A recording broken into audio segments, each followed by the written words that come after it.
Pois é isso, meus amigos. Estamos começando aqui a nossa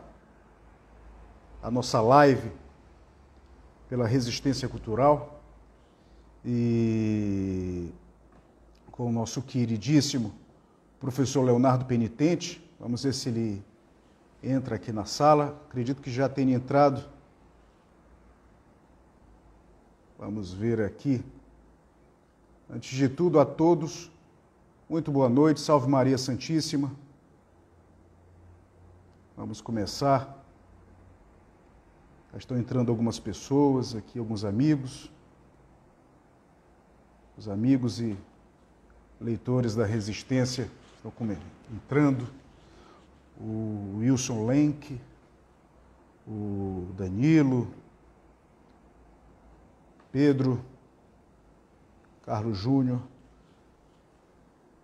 Vamos aguardar o nosso querido professor Leonardo Penitente, grande Lorival, também entrando aqui na nossa live.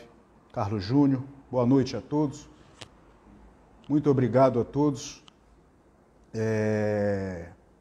Vai ser uma live muito importante, justamente para, sobretudo, para, dissipar algumas dúvidas, alguns mal-entendidos acerca dessa figura tão importante do pensamento tradicional e contra-revolucionário, qual seja Joseph de Maistre. Olha aí, boa noite, Wilson. Prazer. Vamos aguardar o Leonardo. E, enfim, vai ser uma live muito importante, justamente para uma intenção de dissipar, além, evidentemente, de falar do lançamento da Resistência, a primeira edição brasileira das considerações sobre a França. Olha o Leonardo aí. Vou mandar aqui o convite para ele. Só um instantinho, Leonardo.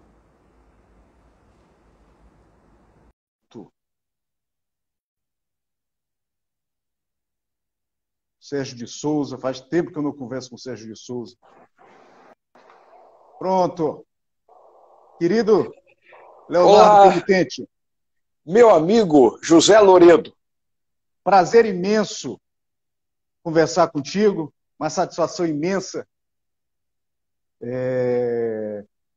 Realmente não haveria outra pessoa com quem pudéssemos conversar sobre essa figura tão importante do pensamento tradicional e das lides contra-revolucionárias, que foi e é o Joseph de Maistre, senão o meu queridíssimo amigo, companheiro, interlocutor intelectual e mestre, professor Leonardo Penitente.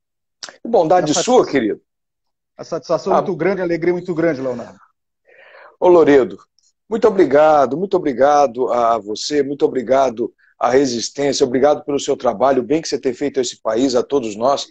Não somos nada sem Deus, né? Obrigado por tudo, e eu é que tenho que agradecer esse trabalho maravilhoso que você tem feito, não só publicando esta obra aqui especificamente, da qual nós vamos falar hoje, do grande de Maistre, como também de tantos outros autores que você vem trabalhando num processo quase arqueológico, alguns de desenterrar, outro de trazer para o pessoal conhecer. Então eu só tenho que te agradecer, é uma honra, é uma alegria muito grande ser seu amigo, tá bom? E por causa dessa amizade eu peço que as pessoas relevem um pouco as palavras tão de entusiasmo, né? Que você usa referindo-se a mim. Agora, em relação ao de Maistre, eu tenho estudado o pensamento dele já há algum tempo.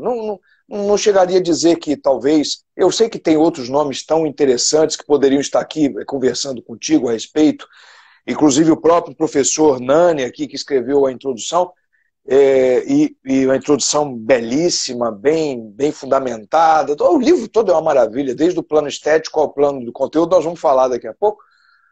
mas eu tenho estudado, e como você conhece a minha postura contra-revolucionária, então, vamos dizer assim, eu aceito todo esse epíteto que você colocou aí, eu aceito, sem falsa modéstia, porque nós temos estudado, eu te conheço, você me conhece, e eu acho que para falar do Demestre tem que ter uma postura positiva, tem que ter uma postura forte, porque se ficar na corda bamba já causa problema, porque ele é muito firme, né?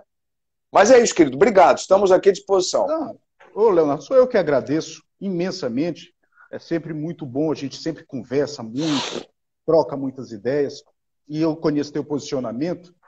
E antes de passar a palavra para ti, na verdade, isso aqui não é uma conversa, vai ser uma aula Não, do professor Leonardo Penitente não, tem que ser uma conversa, tem que ser coisa. sobre o pensamento contra-revolucionário ao ensejo da publicação do Joseph de Maistre. Mas, antes de tudo, Leonardo, ainda antes de tudo, queria louvar, aqui tu mencionaste o trabalho do professor José Miguel Nani Soares. Tá aqui. O nome dele na capa. O professor José Miguel Nani Soares é uma figura extraordinária de escolar mestriano. As pessoas, graças a Deus, o livro está vendendo muito bem, fico muito contente. Olha aí, não podia ser diferente. As pessoas que estão comprando e outras, como o Leonardo, que receberam de presente da Resistência, podem atestar o trabalho acadêmico simplesmente notável do Zé Miguel, que é um amigo meu pessoal, uma figura também contra-revolucionário, e que, de fato, conhece a vida e a obra do Joseph de Maistre, indo e voltando. Conhece, é impressionante a erudição dele, o conhecimento dele sobre Joseph de Maistre, não só sobre Joseph de Maistre, mas também quanto a ter uma cultura humanista mais variada, mais ampla. E, de fato, esse trabalho que ele fez foi de suma importância. São 2 longas introduções sobre o Joseph de Maistre, são mais de 600 notas. É impressionante. É impressionante. Ele coligiu uma bibliografia vastíssima, se não completa, quase completa, sobre o Joseph de Maistre, e realmente fez dessa edição um trabalho monumental. E para mim é uma honra muito grande como editor publicar esse livro, não só o livro do Mestre, mas essa edição preparada pelo Zé Miguel. É uma maravilha. Só aqui, Loreto, se você me permite, nós temos uma obra. Nós temos uma obra aqui, mostrando novamente. Olha, isso daqui, para o pessoal que está ouvindo, é a introdução do professor José Miguel. Isso aqui é só uma introdução para saber quem foi José. Isso também, Loredo, espelha não só a competência, e o professor José Miguel que fez a tradução também, excelente. Fez a tradução. Direto do francês. Isso também mostra o respeito que a resistência cultural, a editora que você representa aqui, tem com o leitor. Não é todo mundo que tem condições de botar uma obra para circular no Brasil, uma obra escrita no século XVIII, com uma introdução tão rica, realmente é fantástico. Olha, queridos, é fantástico. O trabalho é fantástico. Agradeço muito, Leonardo, mais uma vez. Não, extraordinário. E já entrando no assunto... Isso, vamos lá. Já entrando no assunto... Vamos lá, que a noite promete, hein? Que eu já tomei 2... Já tomei 3 Red Bull aqui, eu já peço o pessoal para ficar... Vai vir coisa boa. Isso a gente promete. Vai ferver. Muito a título de preâmbulo, eu menciono que o Joseph de Maistre é um dos luminares do pensamento tradicional e contra-revolucionário e foi um daqueles grandes escritores, grandes publicistas que, no contexto da Revolução de 1789, a dita Revolução Francesa, que de francesa não teve nada, mas aqui já é uma outra história, a Revolução Liberal de 1789, ocorrida na França, o Joseph de Maistre foi um daqueles autores que se debruçaram sobre o grande episódio um episódio catastrófico, e procuraram, ele foi um desses autores que procurou entender o que estava acontecendo com a França, com a Europa e com o mundo. Podemos citar o Edmund Burke, que é outro grande autor, escreveu suas reflexões sobre a Revolução Francesa, tentou, em outro sentido, entender o que acontecia, e, aqui num sentido mais católico, mais propriamente contra-revolucionário, o Joseph de Maistre. Então, foi uma tentativa da parte do mestre de compreender essa... E ele é taxativo, Leonardo, tu sabes muito bem que ele é taxativo em considerar a Revolução Liberal de 1789 como uma nova era que então se inaugurava, não somente na história da França, como também na história de toda a humanidade. E ele, a partir desses acontecimentos ocorridos na França em 1789, simplesmente elaborou um estudo interessantíssimo, poderosíssimo, de teologia da história. E, afora a análise propriamente política que ele faz da Revolução de 1789, ele também, a partir dessa Revolução, elabora um estudo de teologia da história.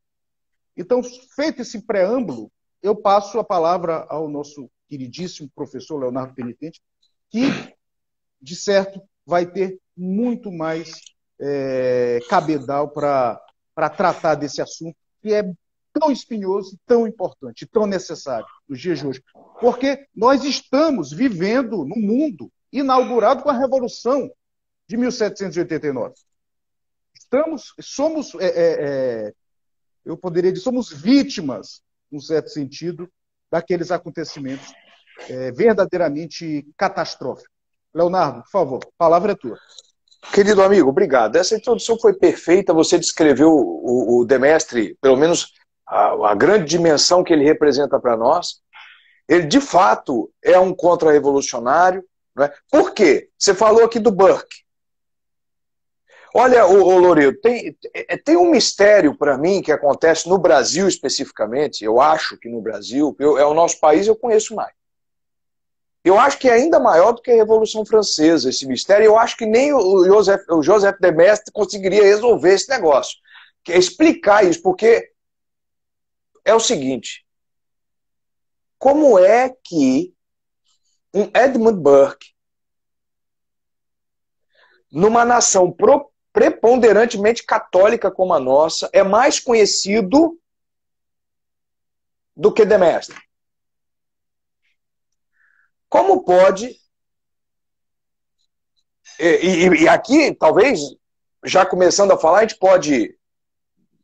Não sei. É difícil essas coisas, porque a gente pode afetar suscetibilidades, mas a grande verdade é que o Burke é um revolucionário. Por ser conservador. Não, em certo sentido é. É a única diferença do Burke. Não é? O Burke fez um trabalho muito bom de apresentar os fatos tais como ocorreram na Revolução Francesa. Isso é um ponto. Ele teve coragem de. E isso é bom falar, mesmo estando na Inglaterra, quer dizer, ele tinha uma segurança geográfica, ele estava na Inglaterra, então ele não perderia a cabeça por denunciar a Revolução Francesa, e os horrores da Revolução Francesa estavam na Inglaterra, mas ele teve muita coragem de fazê-lo, coisa que seus pares ingleses não fizeram. Não fizeram. Muito pelo contrário, apoiaram. Mas ele peca por um problema, e aqui é que está o detalhe, e esse é o problema. Ninguém está dizendo aqui que o católico não tem que deixar de ler Burke. Pode ler, eu tenho aqui o livro, As Reflexões sobre a Revolução Francesa, não tem problema. O grande problema é que o Burke, ele ataca a Revolução Francesa não por ela ser revolucionária, mas por ela ser sangrenta.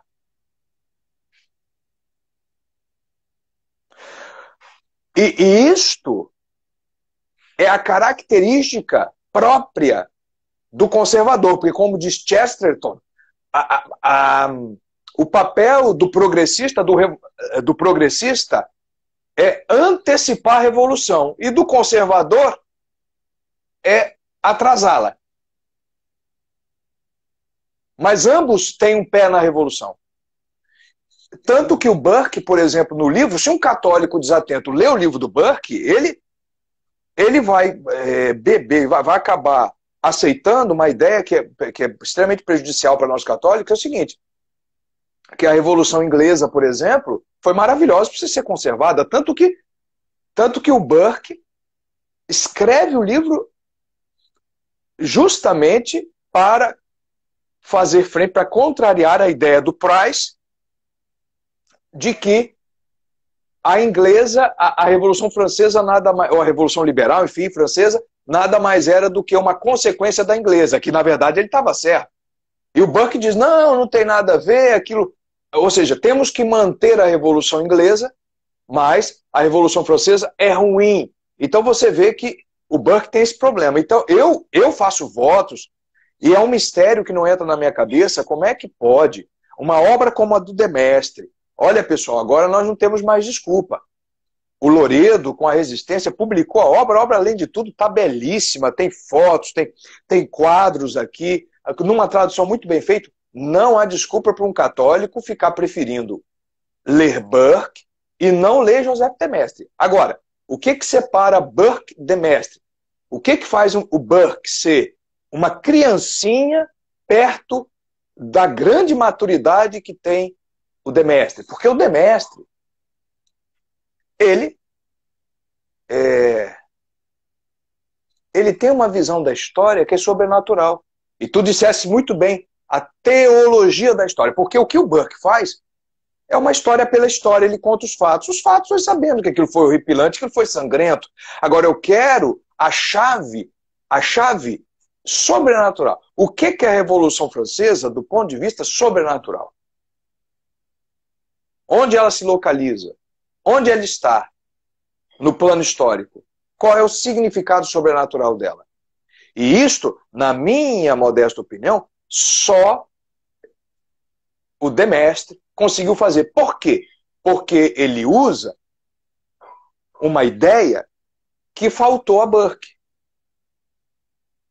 Burke não teve capacidade intelectual para enxergar a verdadeira essência da Revolução Francesa.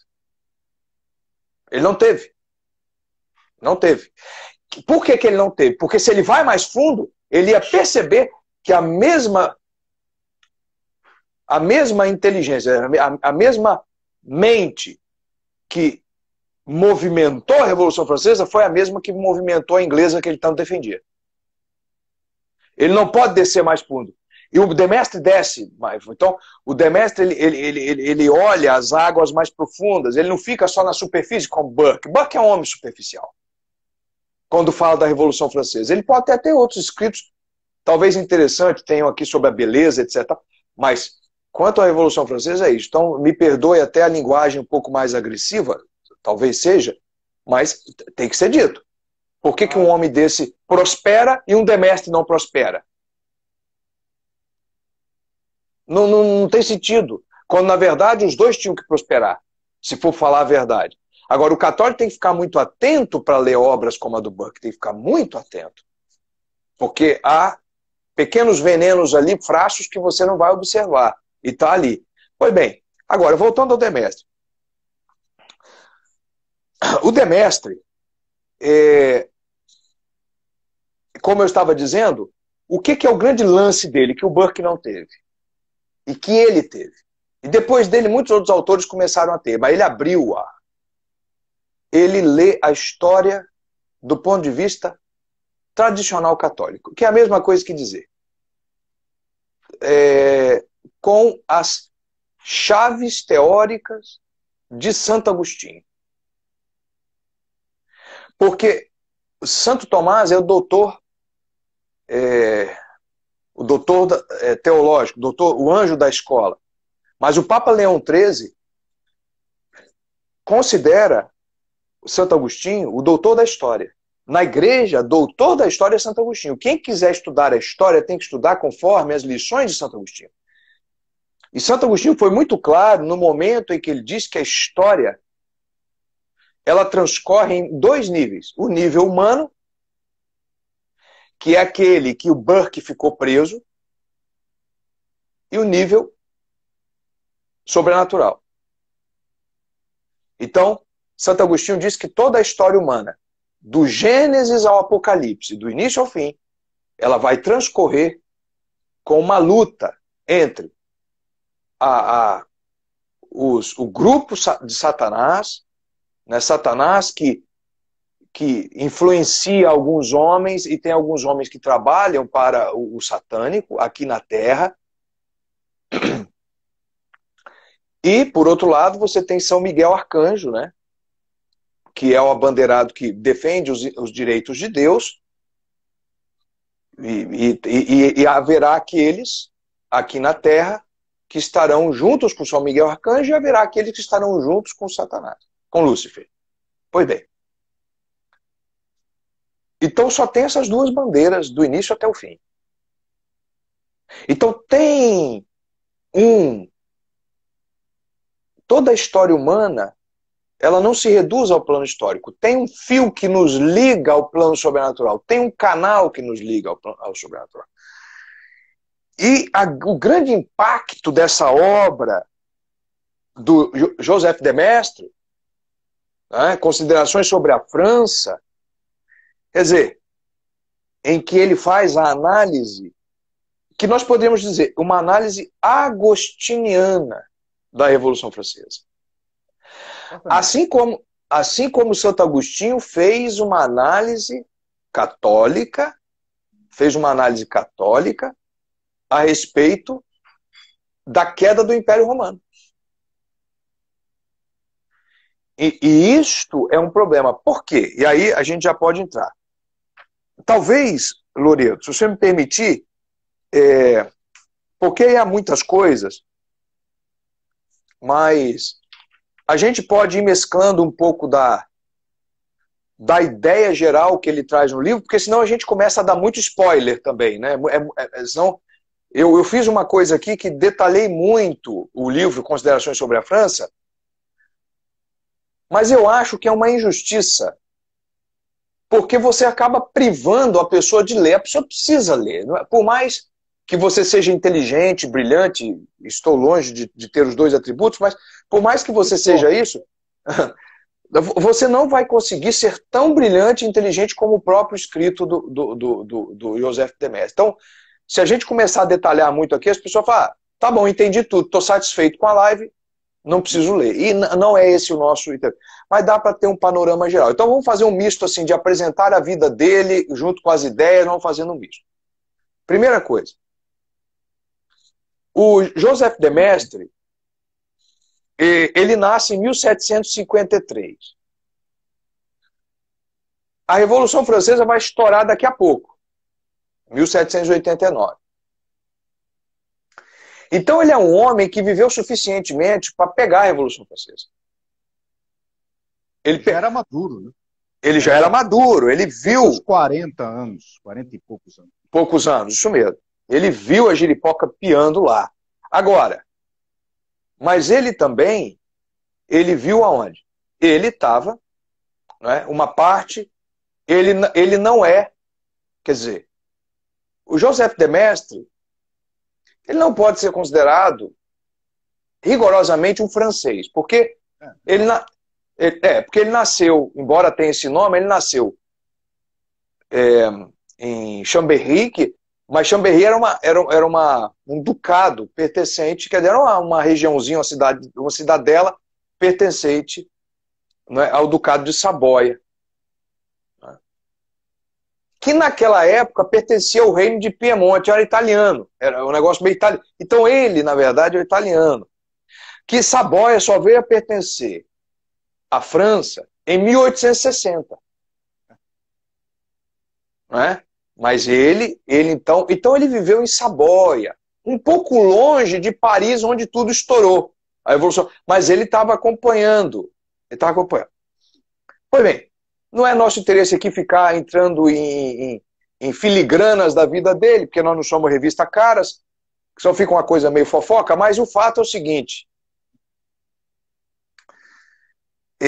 Saboia ele nasceu em Chambéry, a capital de Saboia, mas Saboia era uma região muito católica. Muito católica. E ele foi um homem muito culto, porque a família dele, nessa época, era muito importante, tanto que o pai dele pertenceu ao Senado. saboiando, etc. Depois ele seguiu a carreira política. Mas o engraçado é o seguinte, é que tem uma passagem na vida dele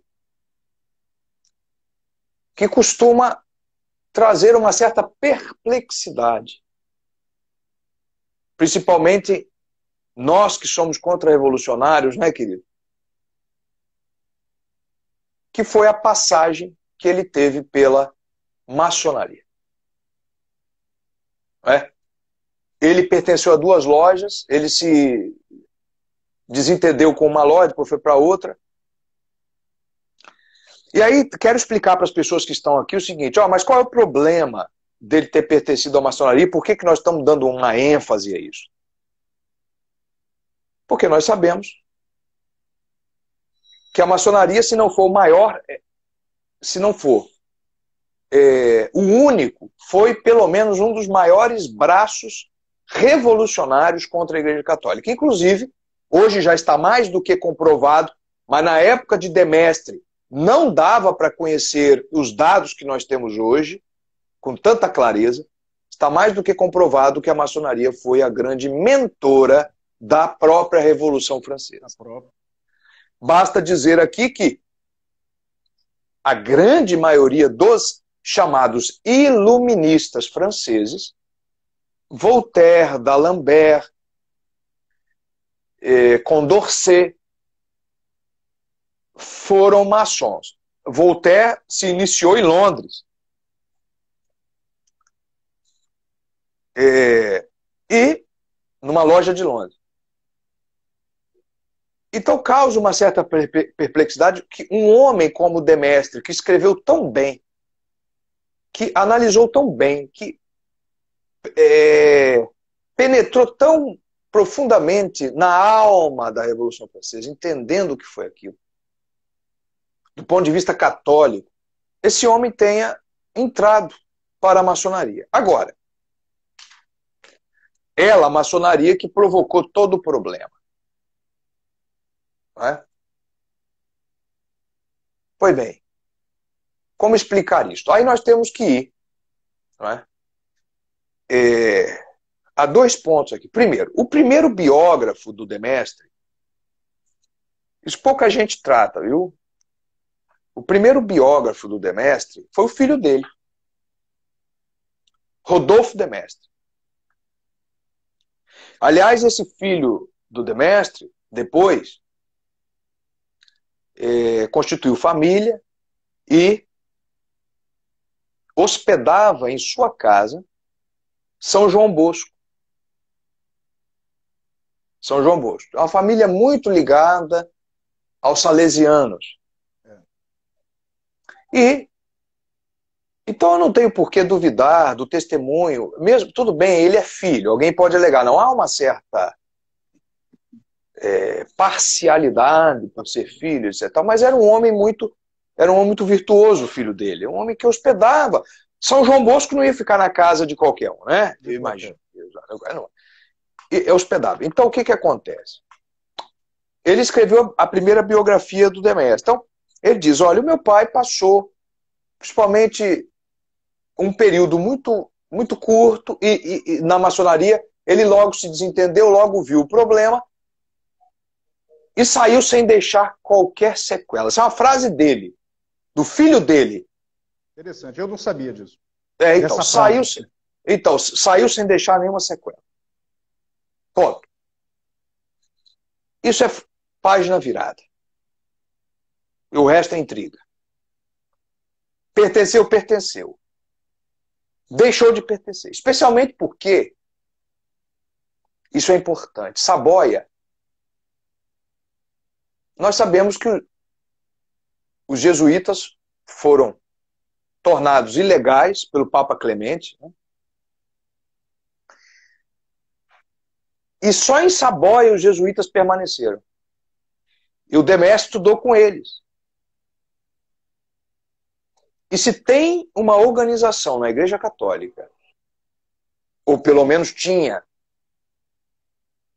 não sei como é que está o jesuitismo hoje, hein? Mas se teve uma organização religiosa na Santa Igreja que era inimiga mortal dos jesuítas e vice-versa, era o jesuíta. Era um jesuíta. E o José de Mestre foi estudando com os jesuítas, depois ele foi para a Suíça, porque depois ele se tornou uma espécie de embaixador, diplomata, do rei que governava Saboia, e esse mesmo rei mandou fechar a loja maçônica, aí ele saiu, foi aí que ele deixou, porque ele começou a ver que teve umas coisas estranhas lá dentro. Agora, mesmo quando o de Mestre frequentou a loja, as duas lojas, mesmo nesse momento da vida dele em que ele frequenta a maçonaria, ele dizia uma coisa muito interessante, que transparece nos escritos dele, que é o seguinte, e olha, Loredo, que dois papas já tinham condenado a maçonaria. Sim, condenado. Mas ele disse o seguinte, o de Mestre dizia, nós não podemos confundir a maçonaria com os iluminados. O Illuminati que, segundo ele, teria se infiltrado e estragado a maçonaria. Isso no momento em que ele pertenceu, ou seja, ele estava, entre aspas, inocente. Até porque hoje nós temos condições de fazer um juízo muito mais abalizado. Abalizado. Naquela época não se tinha, mas mesmo assim, ele acabou saindo, ele viu que aquilo era meio estranho, ele acabou saindo. E com essa convivência com os jesuítas, ele acabou saindo. E hoje nós já sabemos que não tem nada a ver, que na verdade, maçonaria e Illuminati é a mesma coisa, sempre foi a mesma coisa, ninguém invadiu ninguém, né? Pois bem, aí ele foi para a Suíça. Aí lá na Suíça, ele escreve considerações sobre a França. Foi um tempo que ele passou exilado lá. E depois ele vai para São Petersburgo. E fica lá, depois ele volta e morre. Rapidamente, depois ele volta para Saboia e morre. Rapidamente, esta é a vida dele. Viveu muito bem, era um homem muito virtuoso, tanto que o czar da Rússia quis dar a ele um posto para servir, e quis dar a nacionalidade para ele servir a Rússia. Ele não quis e se manteve com o salário miserável que a corte saboiana pagava para ele. Enfim, o fato é que de Mestre escreve as considerações sobre a França num espírito absolutamente católico. E aí a primeira coisa, Loredo, que eu gostaria de destacar aqui, que as pessoas têm que saber a riqueza desse livro. Primeira coisa, eu até notei aqui.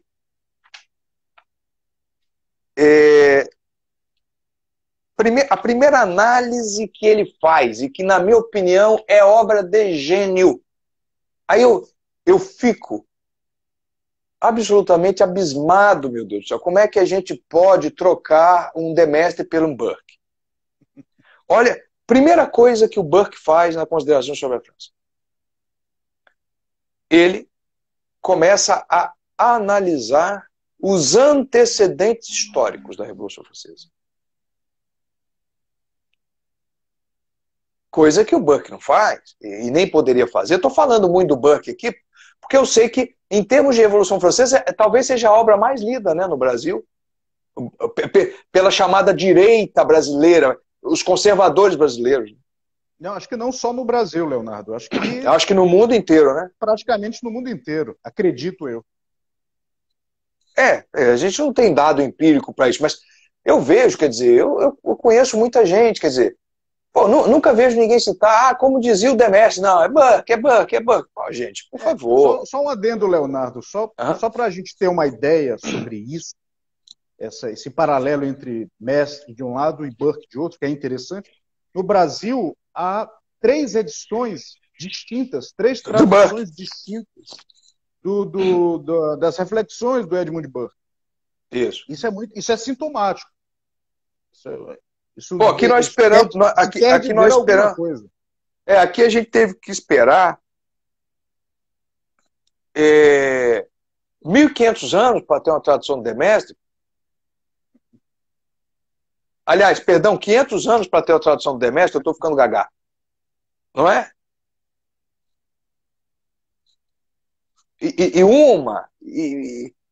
sabe? Por isso, gente, que vocês têm que comprar essa obra. Nós estamos dando aqui apenas um aperitivo, como aquele restaurante, né, que serve aquela casquinha de siri. Aqui no Espírito Santo, Loredo, aí tem em São Luís tem não, né? Casquinha de siri tem, né? É, claro. Então, aqui serve, aí você fica com aquele paladar apurado. É isso que nós vamos fazer aqui. Vocês precisam ler a obra. Ó, tá aí, ó, eu vi que aí, ó, que a Resistência colocou. Entre lá e adquiram esta obra, pessoal. Adquiram esta obra. Pois bem, o Burke começa, o Demestre começa a trabalhar ali a questão dos antecedentes históricos. Agora, e o primeiro antecedente histórico que ele considera, ou seja, o famoso, isso deu naquilo, né? Isso é uma coisa muito interessante. E esse homem, não é? Tenha descoberto, quer dizer, tratado tão abertamente disso, não é? Aqui, ó, estou pegando aqui em 1797, quando ele escreveu, foi a primeira edição, Considerações sobre a França. Então, 1797, ele já tinha essa ideia clara. Mas por quê? Porque ele lê a história do ponto de vista agustiniano, das duas bandeiras, das duas cidades que vão brigar até o fim dos tempos, a cidade de Deus e a cidade dos homens, a cidade revoltada, que é dos homens, e a cidade de Deus, que é a cidade da ordem, da tradição. Então, ele diz que o primeiro bocejo, quer dizer, o primeiro esboço da Revolução Francesa foi a Reforma Protestante. Já está claro. E ele vem tecendo. Como ele já havia. É interessante, Leonardo, como ele já havia percebido isso, porque hoje, de certo modo, é fácil que nós façamos essa constatação. Mas já no tempo do mestre, não deixa de ser. Não, é muito sagaz.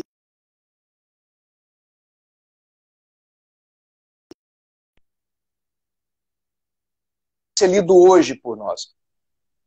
Não é? Opa, cortou. Loredo, cortou a sua imagem aqui para mim. Desculpa, você tinha falado alguma coisa? Não. Ah, tinha cortado aqui. Então, o que acontece? Então, aí hoje, por que o Demestre é importante? Então, vamos lá. Hoje, a gente do Brasil quer fazer a contra-revolução, não é? A gente quer fazer a contra-revolução. Aí, quem é que está batendo na esquerda? Alguns pastores protestantes. Mas esses caras estão com a cabeça onde? Como é que você vai fazer uma contra-revolução com uma força humana protestante, se o protestantismo é a causa da revolução? E o Demestre escreve uma coisa interessante. Ele diz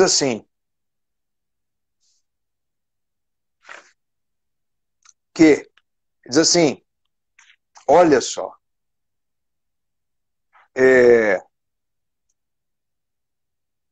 meu Deus, onde eu tinha anotado? Ele diz assim,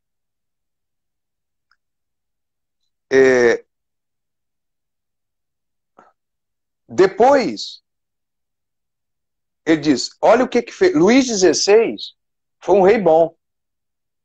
O Luís XVI, ele devolveu aos protestantes o título de cidadão, porque até antes eles não tinham cidadania, os protestantes da França. Qual foi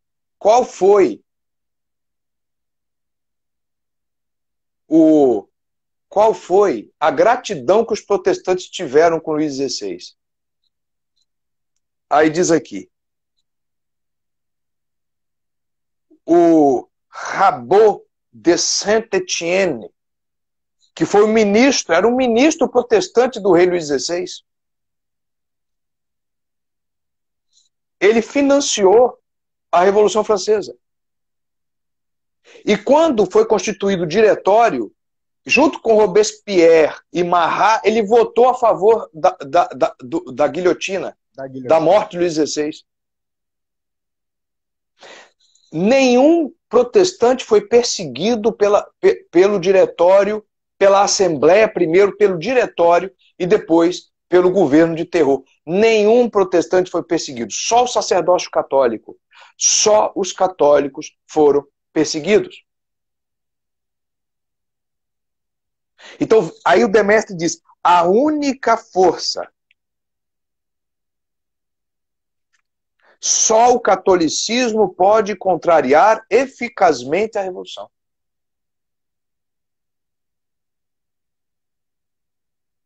Agora, as razões que ele vai dando para justificar por que a Revolução Francesa é como uma fruta madura que vem desde a Reforma, é que é uma coisa maravilhosa, né? Porque a Reforma foi um protesto.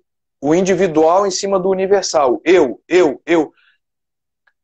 Os direitos, a vontade geral, a vontade do povo, como dizia Rousseau, nada mais é do que o famoso livre-exame. O que o livre-exame protestante, cada um interpreta a Bíblia como quer, o que o livre-exame protestante foi, no nível teológico, a vontade do povo foi no nível político.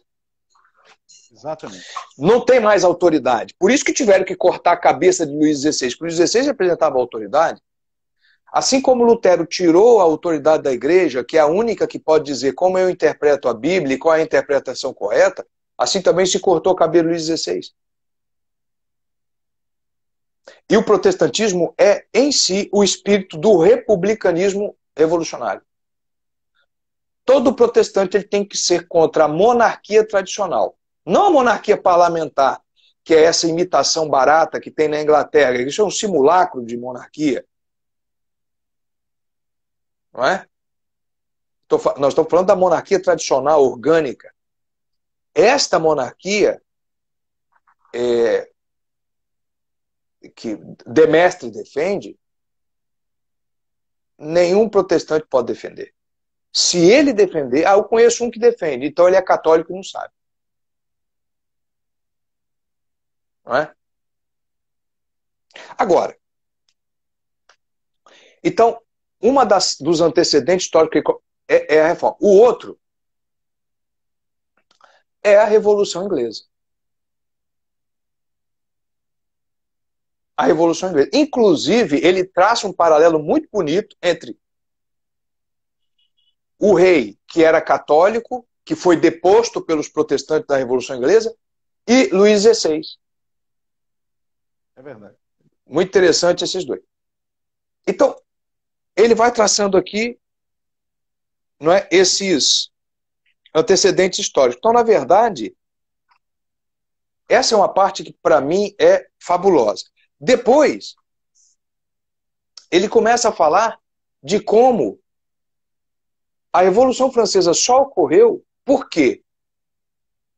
Porque as três estruturas da França, que sustentavam a França, já tinham sido destruídas. O clero, o povo e a nobreza. Tinha tudo sido destruído. O povo, porque a nobreza começou a ser destruída com Filipe III de Orleans, que era sobrinho de Luís XIV e teve que ser o regente porque Luís XV era muito novo. Então vejam que a destruição da França ela começa pelo menos uns 100 anos antes da Revolução Francesa, porque o Filipe III era um homem devasso, licencioso, moralmente esquisito. E Luís XIV já era um problema também. Então o povo já estava corrompido moralmente, a grande parte do povo. Tanto é, e aí o Demestre aponta isso de maneira interessantíssima aqui, que quando Luís XVI foi levado para a guilhotina, ele foi preso por 60 mil homens, soldados. Imagina. 60 mil soldados prenderam Luís XVI E esses soldados, um dia antes, eram soldados dele. Mas serviram melhor à revolução do que a ele. Ele foi... Ninguém do povo deu um grito de protesto. E mais, depois que guilhotinaram, porque Luís XVI, antes de ser guilhotinado, ele disse que ele esperava que o sangue dele, que era um sangue inocente, ele não tinha culpa. Quer dizer, ele tinha uma culpa, mas não era aquela que os revolucionários diziam. Ele teve a culpa de não reprimir no momento adequado aquela zona. Aquela balbúrdia. Mas, inegavelmente, não era um homem mau. Não era sequer um mau rei. Mas foi um homem, até certo ponto, fraco. Infelizmente. Ele tinha uma fragilidade. E aí nós poderíamos fazer algum paralelo, mais ou menos, com o que aconteceu conosco, com Dom Pedro I e II. O paralelo é totalmente pertinente, Leonardo. Infelizmente. Não é? Infelizmente. Que nós sabemos que haviam dois elementos ali na nossa independência com Dom Pedro I, o elemento revolucionário que ele representava de alguma maneira, e o elemento tradicional que era representado pela arquiduquesa da Áustria, Dona Leopoldina. Infelizmente, o que saiu vitorioso foi a Revolução aqui no Brasil. E nós temos que falar isso. É verdade. E no caso de Dom Pedro II, a filha dele, a princesa Isabel. Aquela, sim, era uma mulher que já tinha pedido até ao pai para reprimir com violência aquilo. E o rei Luís XVI, com esse bom mocismo, porque era um homem de muita oração, Loredo. É muito difícil. Eu devo dar a mão à palmatória, que é muito difícil para um homem de oração, um homem que quer atingir a santidade, ele determinar que a guarda atire. É muito difícil, ele tem que ter um equilíbrio muito grande. E ele não fez isso, porque ele teria para poupar... Ele era um homem muito sentimental, um homem de bom coração. E ele não queria. Aí Mas peraí. Aí para poupar 1000 vidas, ele acabou matando 200.000. Aí é zebra. Inclusive a dele, a da esposa, a da irmã, que a Igreja Católica beatificou, né?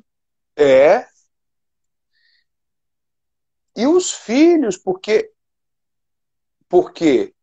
o que fizeram com o Delfim, o que fizeram com o filho de Luís XVI, que é Luís XVII, foi uma perversidade.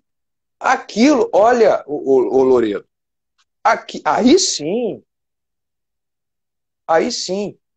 E bom, voltando.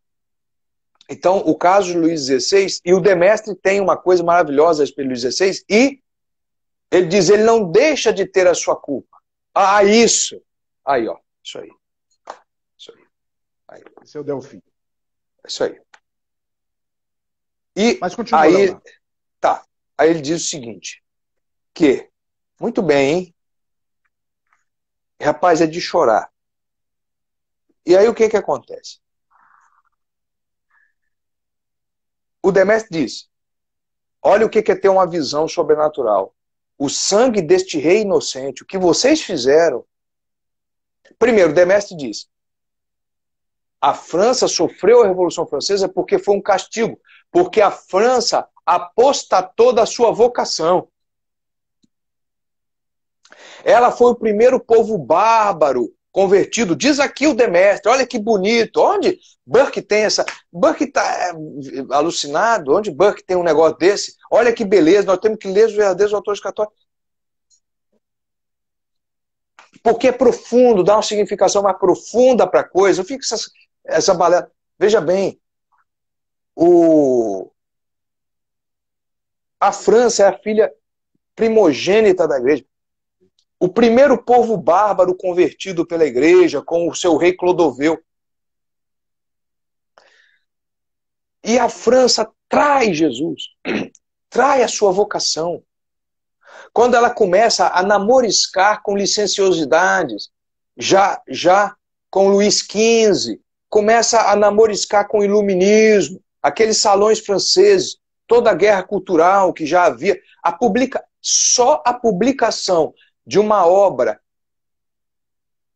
eu não tenho um nome, inominável, como a enciclopédia, só um pouquinho, querido, que o Loreto, eu estou empolgado, você me perdoa, hein? Que isso? Tá extraordinária a exposição. Eu acho que eu já me perdi aqui umas 300 vezes. Não, a gente não, vem. não, de modo algum. Então você vê que essa é só a publicação da enciclopédia, só um personagem como Voltaire,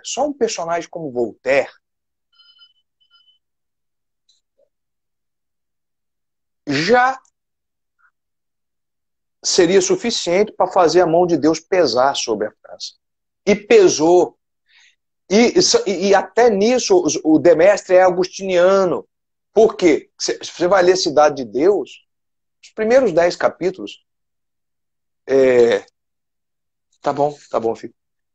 Os primeiros capítulos da Cidade de Deus de Santo Agostinho é Santo Agostinho tentando entender por que Roma caiu. E ele diz com clareza: Roma caiu porque Roma traiu a sua vocação para Cristo.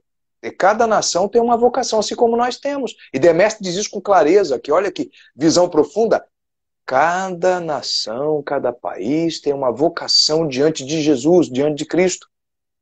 E tem que cumprir. E a França, a partir do século XVII, ela começou a apostatar, ela começou a trair a sua mãe, que é a igreja, a mãe que deu origem para ela, que nós sabemos que uma pátria só nasce para a história universal quando ela entende o seu sentido sobrenatural. Um homem sem batismo não existe. E a pátria tem que ter o batismo também. E a França foi batizada lá, quando o primeiro bárbaro foi. E aí, agora a França chega nessa situação de apostasia, de iluminismo, de maçonaria, de tudo. E aí, a conclusão do Joseph de Maistre. A Revolução Francesa é um castigo. Ele diz, mas não de um Deus, um castigo, mas não de um Deus vingativo, mas é o próprio ato de misericórdia.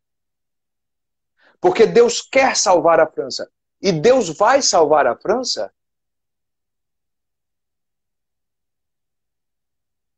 permitindo que o caos em que ela mesma entrou se desenvolva até o fim. E a restauração depende disso. Agora, nós podemos até discutir depois se a volta dos Bourbons, num movimento chamado de restauração mesmo, com o Luís XVIII, foi restauração ou não. Na minha opinião, não foi, porque aquilo foi uma acredito que não tenha sido. Aquilo não foi uma restauração, e é por isso que a França está assim até hoje, e a mão pesa até hoje. Ou seja, aquela monarquia tradicional, orgânica, que Demestre sempre sonhou, e que ele chamava, né, a famosa frase que está aqui no final, para combater, para destruir a revolução, nós não temos que fazer a revolução ao contrário, invertida, mas o contrário da revolução. O que Luís XVIII fez foi a revolução invertida. Lamentável, que é restaurar a monarquia,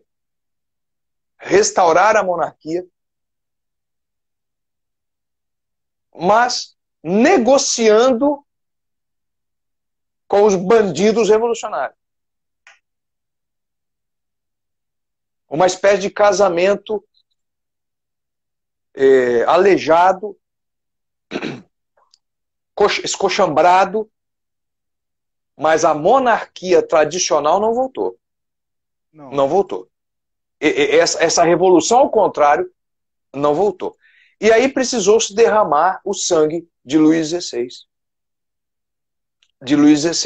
E aí o Demestre ele usa de um conceito muito interessante que é o da reversibilidade. É o sangue dos inocentes derramados nesse período de castigo divino que recai sobre a França, que vai dar à França a possibilidade de se salvar. Muito interessante essa ideia que ele coloca aqui, da reversibilidade. Os santos que pagam para redimir os pecadores. Não é? Então, todas as crianças inocentes que morreram e o próprio sangue de Luís XVI. Mas o Demestre diz uma coisa, que Luís XVI tem uma certa culpa no cartório, porque ele tem uma certa culpa. Aliás, o paralelo que o Demestre faz entre, não é?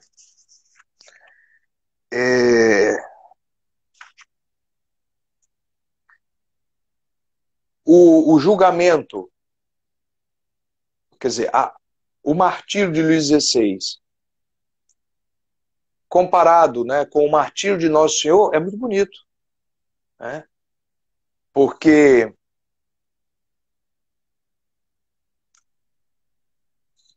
o Demestre diz, a morte de Luís XVI foi um verdadeiro sacrifício feito para redimir o povo francês. Porque quando essa redenção vem, nós não sabemos, mas o sangue está derramado, a porta está aberta. O curioso, Leonardo, não sei como é que tu vês isso, mas o que me parece é que o sangue da França continua sendo derramado. A França continua sangrando. Ainda hoje. É o que eu entendo. Mas a porta está aberta pela morte não só de Luís XVI, mas principalmente pela morte dele. E isso é muito curioso, Loredo, porque a história não nos engana. A partir do momento em que o povo permite a morte de um governante legítimo, ele acaba sendo escravizado. Assim aconteceu com a Rússia, por exemplo, com a morte de Nicolau II. Depois, quem é que veio? Lenin, Stalin. E aqui, na Revolução Francesa, morreu Luís XVI, quem é que veio? O Diretório. Depois, primeiro a Assembleia. Depois o Diretório. Depois, Marat, Robespierre. Por fim, Napoleão. É assim. É a mão pesada de Deus castigando. Mas quando é que Deus vai permitir agora a redenção da França? E diria mais, a redenção do mundo depende da redenção da França. Interessante. Porque ela é a primogênita.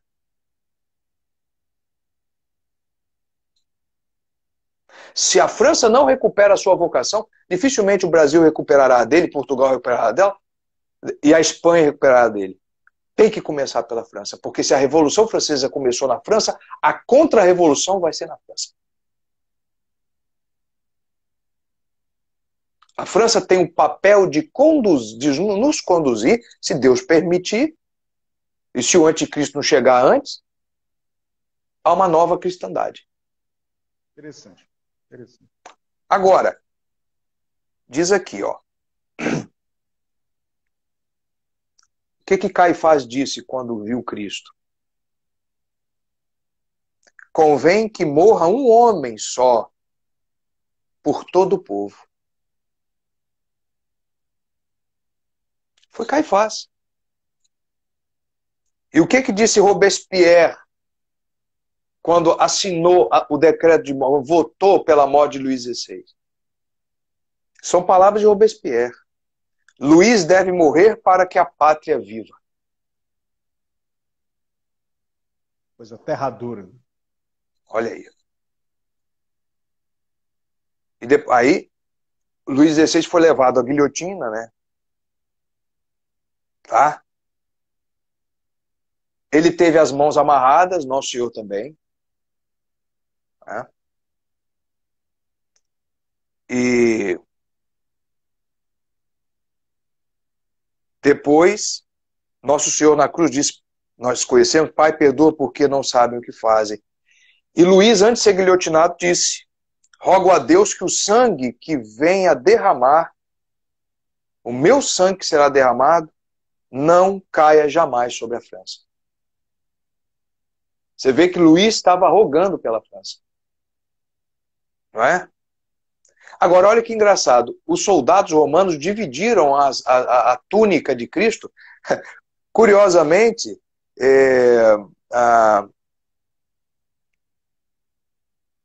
os soldados também dividiram a roupa de Luís XVI. Isso é um dado interessante, né? Pouca gente sabe. Isso é interessante, né?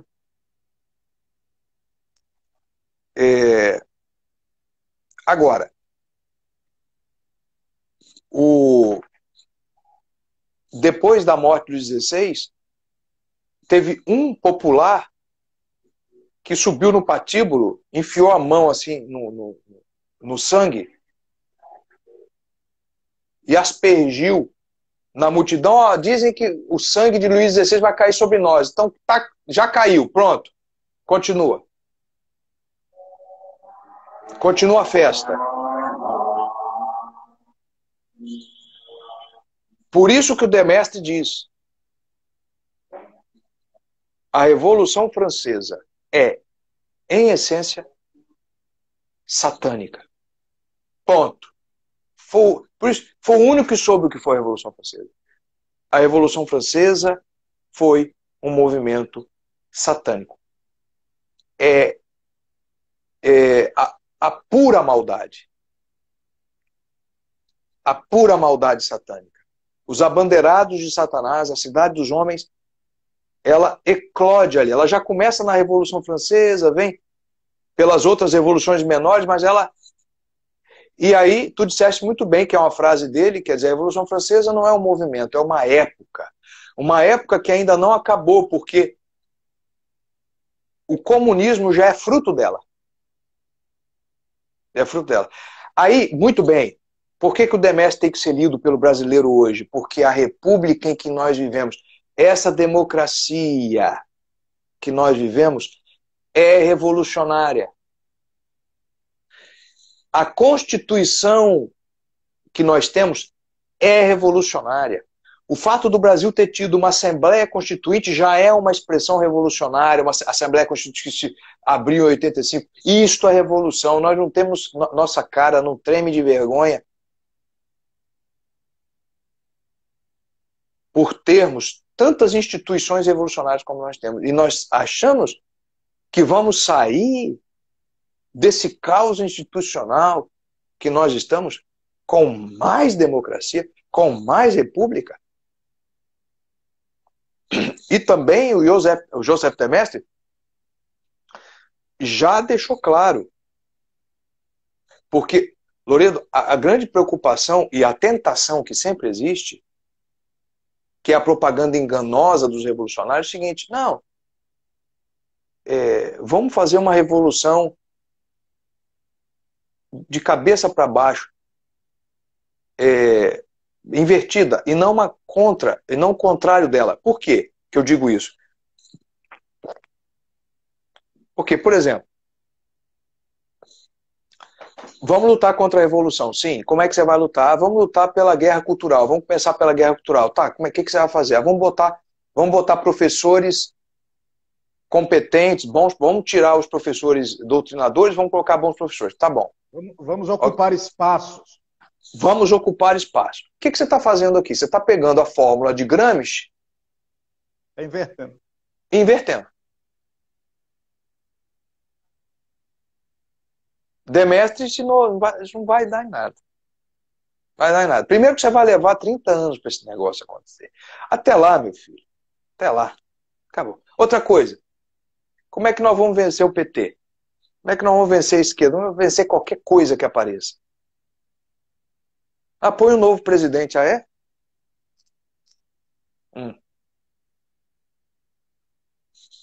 Você está Porque a república presidencialista ela já é revolucionária. Ela já abre para a revolução. Como é que você vai fazer isso? Ah, bom. Que foi o que aconteceu na França. Agora,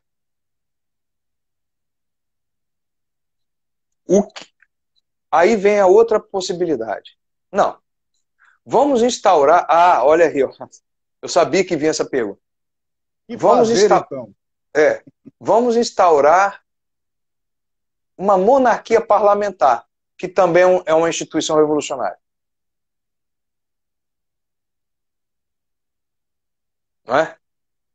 A instituição revolucionária. Ou seja, o que você está querendo é o seguinte, que você está querendo é que a família imperial brasileira assuma o poder, então nós vamos ter um rei, mas um rei com poder moderador, e aí nós vamos ter parlamento. Continua ter, porque o parlamento é uma instituição revolucionária. A famosa fórmula falaciosa do Thiers. O rei reina, mas não governa. Mas não governa. Isso aí. E aí, que é o que nós tivemos na época do Império. Você vê que o nosso Império já teve problema. Já, sem dúvida. Então, na verdade, o nosso país ele não tem que ser reinventado, porque ele nunca existiu. Ele tem que ser inventado. O nosso país não tem que ser restaurado. Nosso país tem que ser instaurado. Não tem restauração. Vai restaurar a monarquia de Dom Pedro II? Está brincando. É interessante, só em passando, Leonardo, o professor Arlindo Veiga dos Santos falava justamente isso. Cadê? Porque o livro não tá aqui comigo. Peraí. Isso aí é outra maravilha aí, ó. Olha. Meu Deus, cara. Não tá aqui. Não te preocupas, Leonardo. Aqui, né? Nessa sessão, mas deve estar. Isso aí, nós temos que ter uma pátria nova. Não tem que restaurar nada. Restaurar o quê? Por quê? Nós temos que ter uma monarquia tradicional, não essa monarquia parlamentar.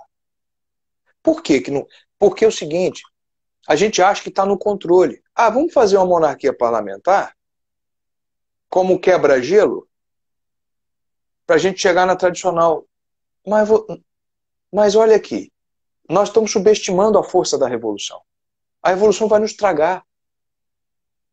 Primeiro que nós vamos fazer uma baita de uma desfeita com a nossa família imperial que nós amamos tanto, respeitamos tanto, porque você vai colocar os príncipes tão virtuosos no poder para ficar submetido a presidente do Senado, a presidente...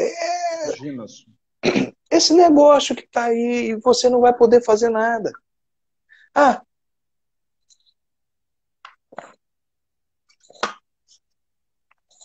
tá bom. O parlamento votou lá uma lei a favor do aborto.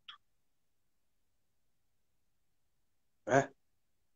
Aí chega nas mãos do rei. O rei não pode fazer nada, porque o poder moderador dele não pode interferir nisso. Que os partidos votarem. Imaginemos aí só o príncipe Luís, vai ter um ataque cardíaco. Vai ter um ataque cardíaco. Vai ter que tomar Rivotril todo dia. Não, isso não existe. Gente, isso não existe. Mas o Demetrio já está avisando aqui. Não vai fazer uma revolução invertida que não vai dar certo. Agora, estão perguntando aqui, o caminho. O que fazer? Olha, a prudência católica determina que,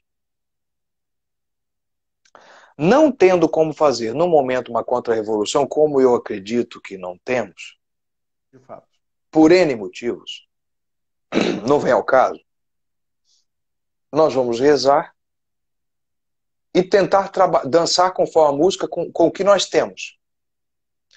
Mas uma coisa é fazer alianças momentâneas para não cair no pior dos mundos.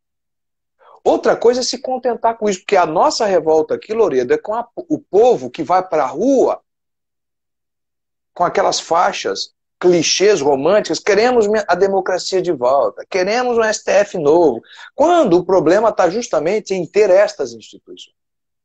Agora, mas enquanto a gente não pode, não tem como fazer, porque o problema é que para instaurar a monarquia tradicional hoje, nós não temos condições. Não. Em nenhuma instituição.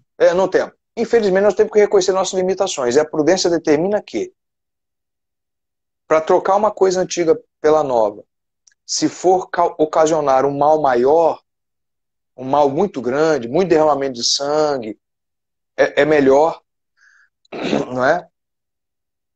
Bom, é claro que a doutrina católica tem maneiras de resolver isso, não teríamos como falar isso aqui agora.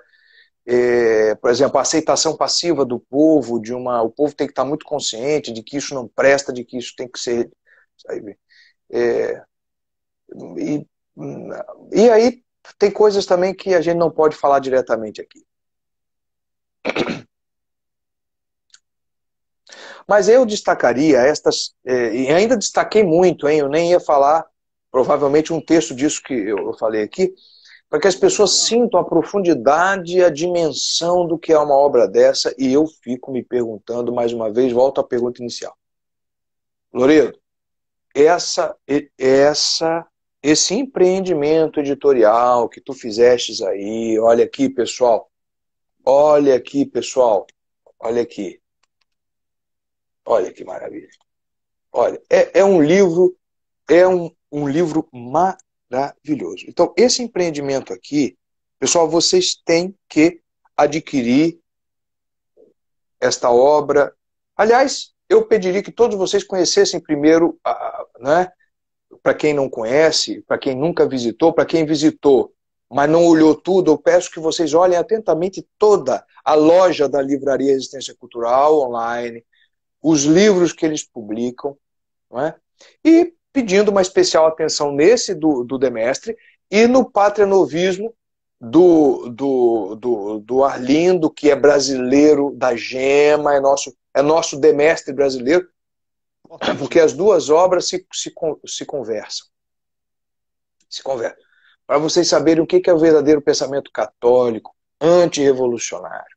Não se deixem, pessoal, enganar por essas coisas que circulam por aí.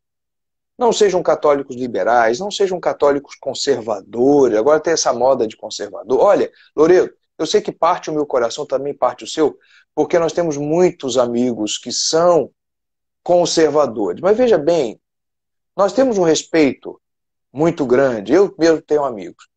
Mas, como diz lá a frase de Aristóteles, eu sou amigo de Platão, mas sou mais amigo da verdade. Então a verdade ela tem que ser dita. Claro, com muita caridade, etc e tal, na medida do possível, mas a verdade é esta. Não tem como entender os processos históricos com uma visão liberal ou conservadora, porque são visões que estão dentro da história, vão analisar as coisas de maneira incompleta. Né? Mas o Demestre ele nos dá, quer aprender a encarar um acontecimento histórico como católico, leia o Demestre. É uma aula, realmente é um grande mestre. E aqui eu me dou por satisfeito, querido. Se alguém... eu falei tanto, Loredo. Rapaz, eu vou sair dessa live, eu me conheço. É isso. Meu querido Leonardo, a tua exposição foi simplesmente notável. Querido, não, isso não é possível que tenha sido.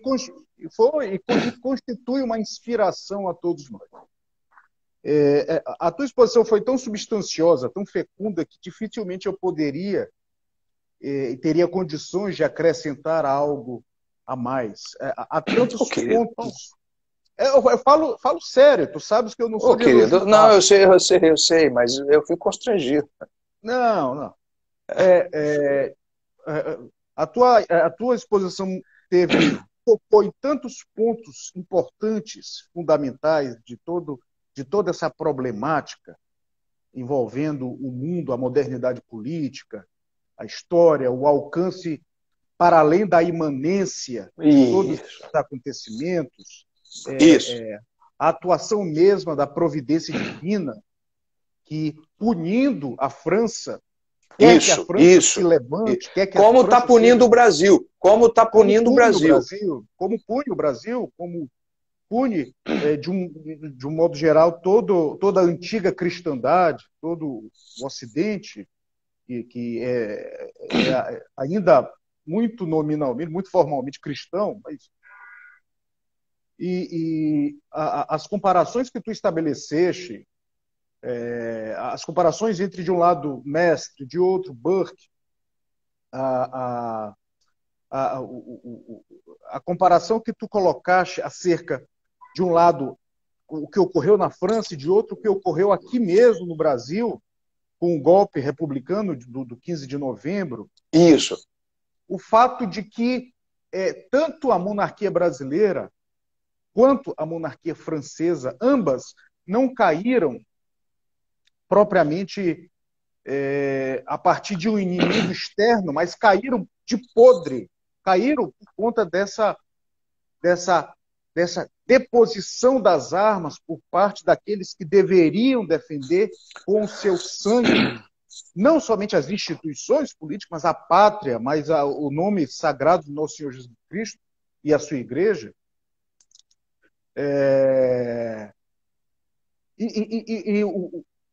No final, tu pegando o gancho na obra, no pensamento do saudoso professor Arlindo Veiga dos Santos, que falava justamente não em restauração da monarquia, mas numa instauração da pátria nova, da instauração de uma monarquia tradicional, católica, corporativa, municipalista, verdadeiramente descentralizada. Rebobinar a fita para fazer com que os ideais de Dona Leopoldina e de Isabel saísse vitoriosa, porque não saiu. Exatamente. Tu estabeleceste todas essas comparações, tu apontaste para tantos aspectos mais ou menos globais de uma situação, de um panorama que é amplíssimo, a partir das meditações, das considerações sobre a França, do Joseph de Maistre. Essa exposição foi realmente notável e foi inspiracional. Obrigado, querido. Tudo bem, obrigado. Aponta tantos caminhos, meu caro Leonardo, que eu dificilmente teria alguma coisa a acrescentar aqui. Eu acho eu estou percebendo a ressonância que as tuas palavras teve junto às pessoas, muita gente perguntando o que fazer, qual a solução, o que podemos fazer. Meus amigos, podemos fazer algumas coisas, não instaurar ou restaurar nada a priori, agora, mas podemos fazer algumas coisas, e é o que estamos aqui tentando fazer. E Deus há de suscitar. Deus há de suscitar um caudilho, provavelmente, para nos tirar desse pântano. Mas nós não vamos pensar nisso, né? O que o Loredo está fazendo, aqui, gente. E vocês têm que ajudar, gente. Tem que ajudar, sabe por quê? Porque, veja bem, gente, negócio maravilhoso desse. Aí, Loredo, me permite. Gente, isso tem custo, tá? Vamos botar o pé no chão agora. Nós estamos falando de coisas muito metafísicas. Isso tem custo, gente. Vocês têm que ajudar, não só. O Loredo ajuda vocês dando uma obra dessa aqui. Vocês não teriam acesso no Força Editorial. E vocês têm que ajudar. É isso que nós temos que fazer, nos ajudar. Essa live, por exemplo, está dentro do campo de ação que nós podemos fazer. A publicação desse livro está dentro do campo de ação que nós podemos fazer. Então, meus amigos, devemos rezar muito e devemos, como São Paulo, combater o bom combate. Isso sempre. Efetivamente nos cabe fazer. É isso. Isso sempre. Meu caro Leonardo, eu queria, uma vez mais, te agradecer enormemente. Eu que agradeço, que prazer, hein? Pela tua exposição, que foi, eu posso te garantir aqui, foi brilhante, foi interessantíssima, muito rica. E te agradeço imensamente, agradeço muito ao interesse das pessoas. O livro do mestre e outros mais estão lá no site o site da Resistência. Temos a nossa Pessoal, acessa aí o site, hein? E quem quiser conhecer um pouco mais sobre os autores, temos lá o site institucional, resistenciacultural.com.br. Ó, Loredo. Sim. Peraí.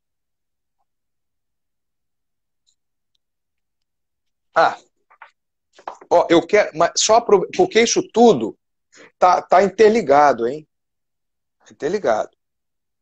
Aqui, ó. O livro do querido Ibsen.